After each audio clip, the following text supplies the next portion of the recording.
ഒരുപാട് ആളുകൾ പരാതി പറയാറുണ്ട്. നമുക്ക് നമ്മളെ സ്നേഹിക്കാൻ, നമ്മൾ എന്തെങ്കിലും ഒരു പരാതി പറയുമ്പോൾ അതൊന്ന് കേൾക്കാൻ, അല്ലെങ്കിൽ നല്ലൊരു ആൻസർ പറയാൻ, അല്ലെങ്കിൽ സാമ്പത്തികമായി നമ്മളൊരു പ്രതിസന്ധിയും പ്രയാസത്തിലുണ്ടാകുമ്പോൾ അതിനൊരു പരിഹാരം കണ്ടെത്തി പറയാൻ, ഒരു പരിഹാരം പറയാൻ നല്ലൊരാളെ കിട്ടാത്തൊരവസ്ഥ പലർക്കുമുണ്ട്. അതുകൊണ്ട് തന്നെ അവർ നേരുകയാണ് അവരുടെ ജീവിതത്തിൽ, വളരെ പ്രയാസപ്പെടുകയാണ്. ആ വിഷമം പ്രയാസം പരസ്പരം പങ്കുവെക്കാൻ ആളില്ലാതെ.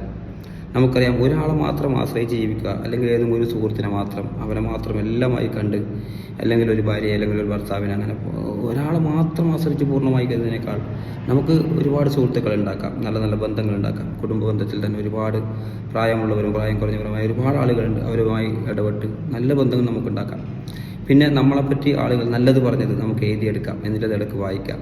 അതുപോലെ മാനസികമായി നല്ല ടൂർ നമുക്ക് പോകാം, നല്ല ഒരു ഉല്ലാസയാത്ര നമുക്ക് മനസ്സുകൊണ്ട് പോകാം. അങ്ങനെ പല രീതിയിൽ ഒരു മോട്ടിവേറ്റഡ് ആകാൻ സ്വയം നമ്മൾ പരിശ്രമിക്കുക. ഒരു മോട്ടിവേഷൻ പുറത്തുനിന്ന് കിട്ടിയില്ലെങ്കിലും നമ്മൾ സ്വയം മോട്ടിവേറ്റഡ് ആകാം. ഓക്കെ.